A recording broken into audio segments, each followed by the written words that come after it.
Hola amigos de Oxígeno, estamos en nuestro tercer programa vinculado al tema de drogas, un tema que complica mucho a Bolivia, que ha estado muy relacionado a nuestras dificultades, relaciones internacionales con muchos países, a nuestras dificultades comerciales y que poco a poco hemos ido aclarando el tema en Bolivia. Hoy nos acompaña Tatiana D'Alesse, muchas gracias Tatiana, bienvenida. Está Patricia Schubert otra vez con nosotros y José Carlos Campero. Bienvenido José Carlos, va a ser un gusto escuchar ahí muchos criterios porque el día de hoy es un tema especial, tiene que ver con la ley de sustancias controladas. Hemos avanzado mucho en lo que es la hoja de coca, la misma ley de la hoja de coca, hemos ido avanzando en lo que es el tráfico mismo en el mundo y hoy día queremos ver por qué la famosa ley 1008, que ha sido tan criticada por los derechos humanos, tan criticada por lo que ha generado en el régimen carcelario, ha sido reemplazada. Por un lado la reemplazó la ley de la coca, pero otro lado grueso es la ley de sustancias controladas. Pero para que no salgamos de contexto, yo quería dar un panorama de lo que hemos ido escuchando. Hemos ido escuchando en estos días que Bolivia ha bajado de casi 40.000 a 20.000 hectáreas, ¿no? Por lo menos en lo formal.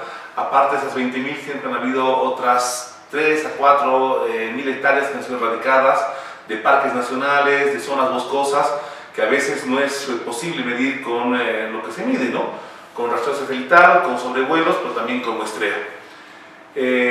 Toda esa metodología que ha sido avalada por la Unión Europea, por las Naciones Unidas, avalan que Bolivia, con excesos en algún lugar, con zonas que no son medidas, tiene aproximadamente 20.000 hectáreas sembradas en el país y que se habría bajado de las 40.000 que hay. Digamos que podemos meter entre un 10 y un 20% más, llegar a las 24.000, que es lo que dicen los expertos, pero en general estamos por ahí.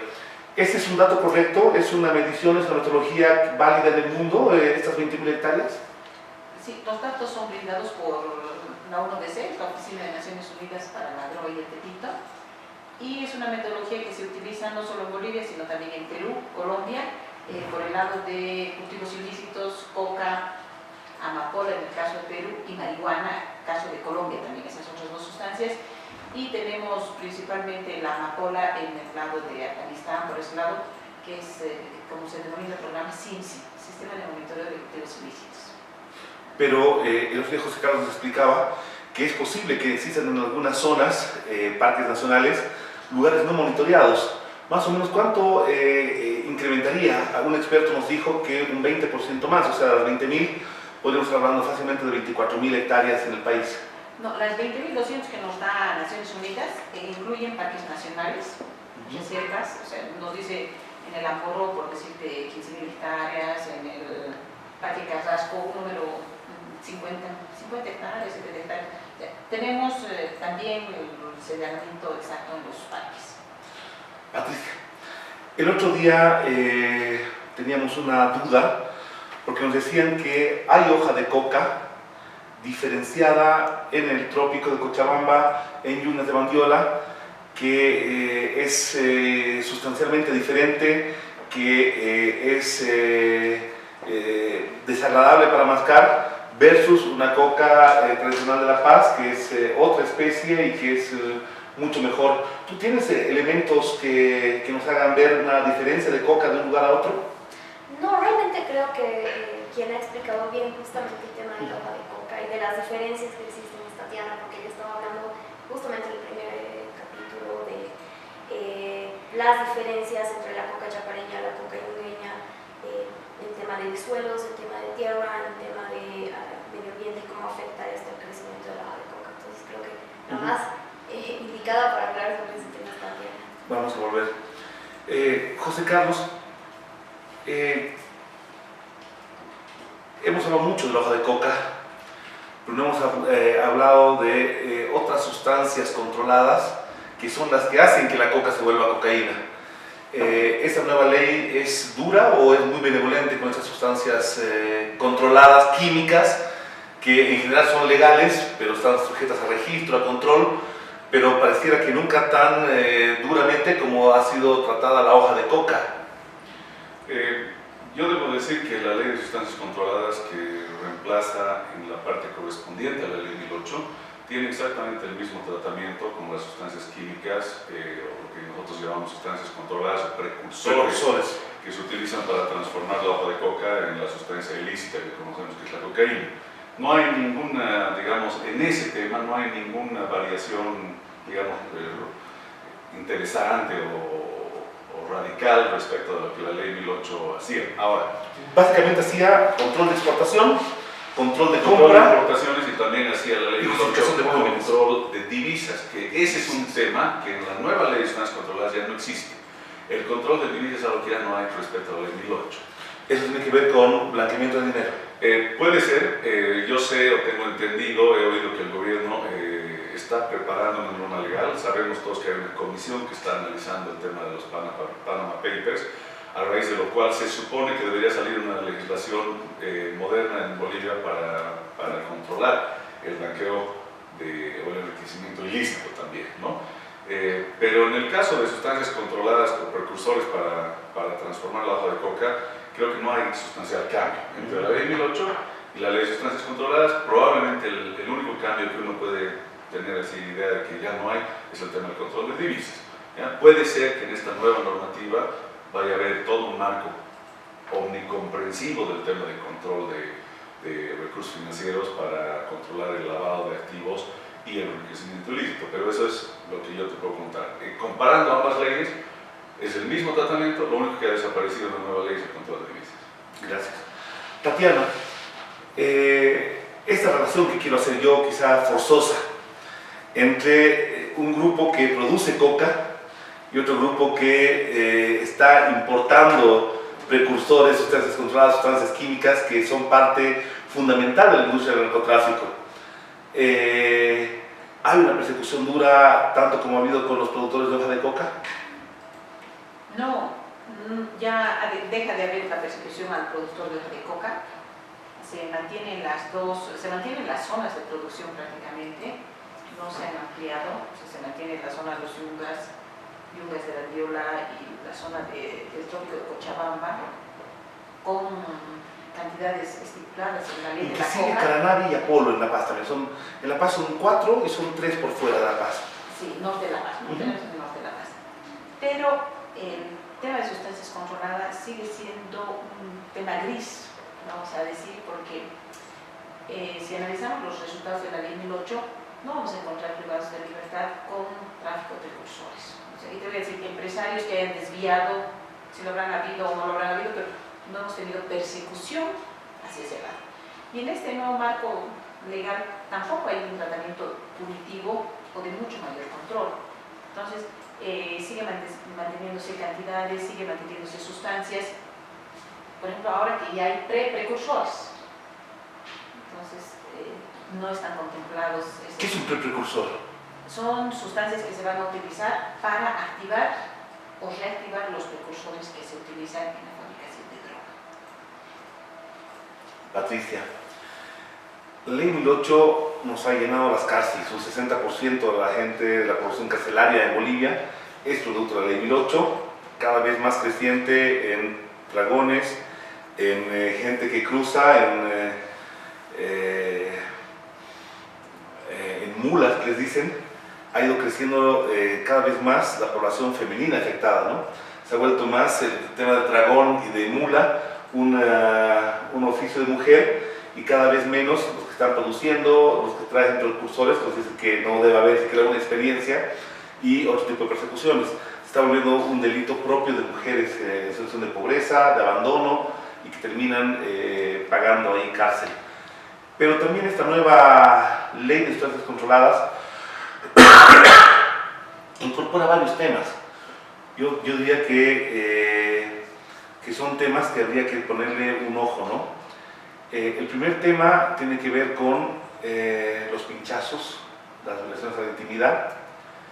El segundo tema tiene que ver con los informantes. Y el tercer tema tiene que ver con los bienes incautados, y el bien incautado que hace una eclosión mucho más grande, que tiene que ver con la extinción de la propiedad. Ya hubo un proyecto de ley anteriormente que terminó fracasando, ¿no? Que decía que atacaba al contrabando y atacaba al narcotráfico, y si tú no podías demostrar que habías ganado esa plata o que habías hecho un negocio, que habías facturado, eras fácil de distinguir, cuando Bolivia es un país de economías muy informales, ¿no? El paraíso de Hernando de Soto. Aquí sí, aquí lo podemos hacer mejor que en el Cairo y en Lima. ¿Hay allá algún debate, hay alguna propuesta alternativa, hay alguna observación a esto en materia jurídica, en materia de derechos humanos? En materia de derechos humanos, y esto es una opinión personal, pero que creo que, bueno, el artículo 9, por ejemplo, del capítulo 3, que refiere justamente al tema del pago de informantes, el artículo 11, que habla sobre la intervención en las comunicaciones, bueno, van totalmente en contra de los derechos humanos, porque si nos seguimos fijando, el enfoque sigue siendo totalmente punitivo, se habla de eliminar la producción y el consumo, entonces entra en esta relación directa de atacar o, bueno, prohibir temas de consumo, ¿no? O sea, seguimos yéndonos esa misma lógica de que vamos a seguir llenando las cárceles, no solamente de mulas, sino de consumidores también. Entonces, tema del pago de informantes y de los pinchazos, por ejemplo, intervención en las comunicaciones, me parece que es terrible porque, para empezar, ¿qué seguridad tienen ahora los jóvenes, dado que se ha visto recientemente, ha salido en una publicación, si no me equivoco, en el diario o en el Deber, que se ha demostrado que en los colegios hay un incremento, hay bastante consumo de marihuana?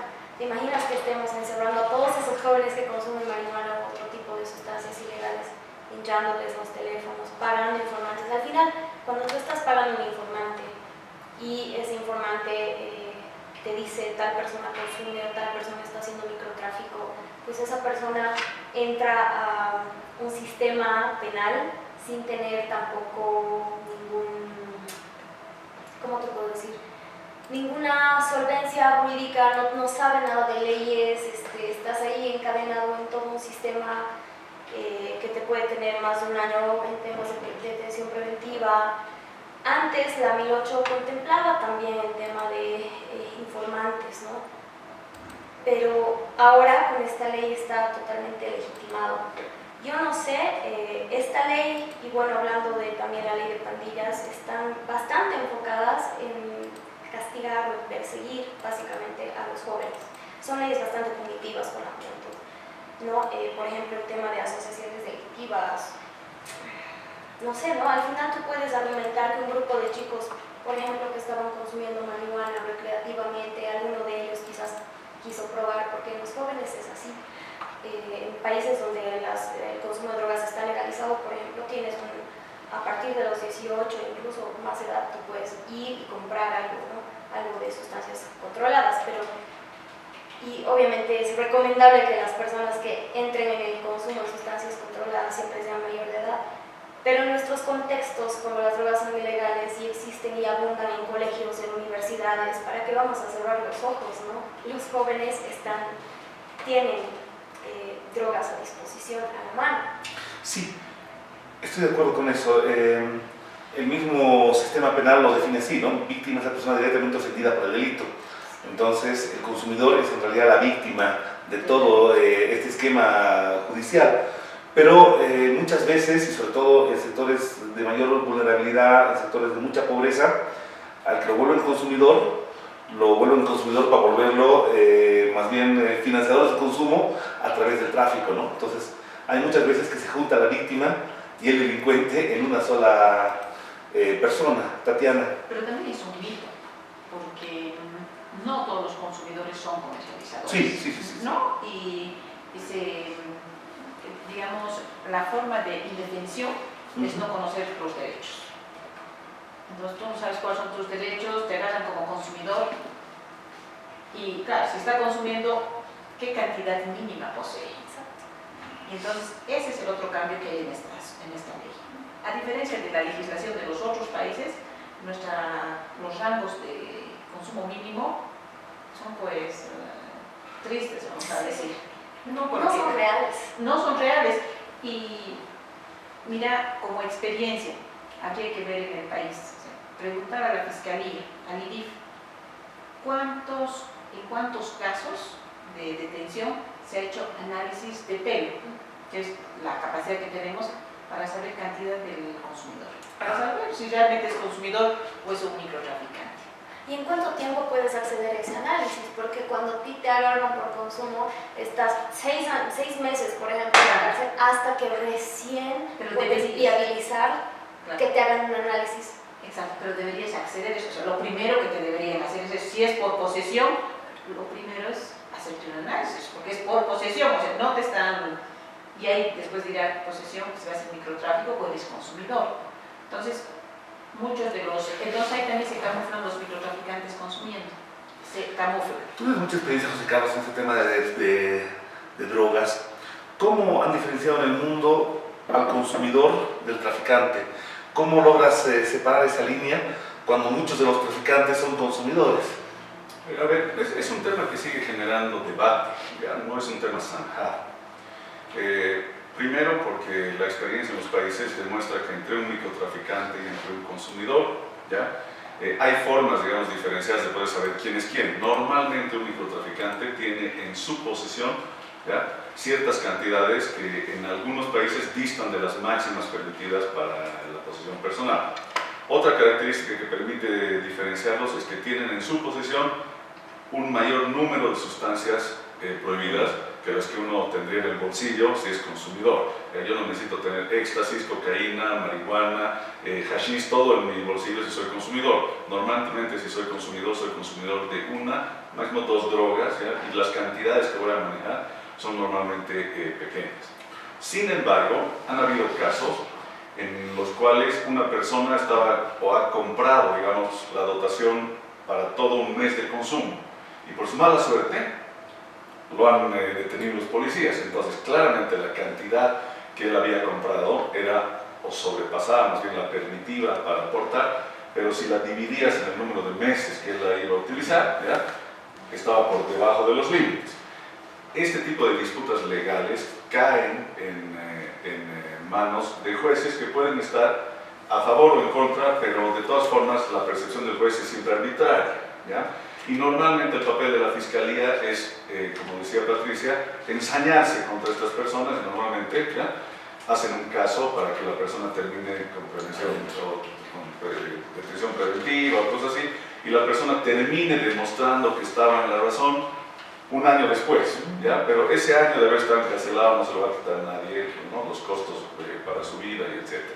Por lo tanto, si bien hay legislaciones, como decía Tatiana, que determinan portes máximos de distintas sustancias controladas, el caso de la legislación boliviana prohíbe, no te da ningún tipo de umbral, por lo menos esta ley de sustancias controladas no lo hace.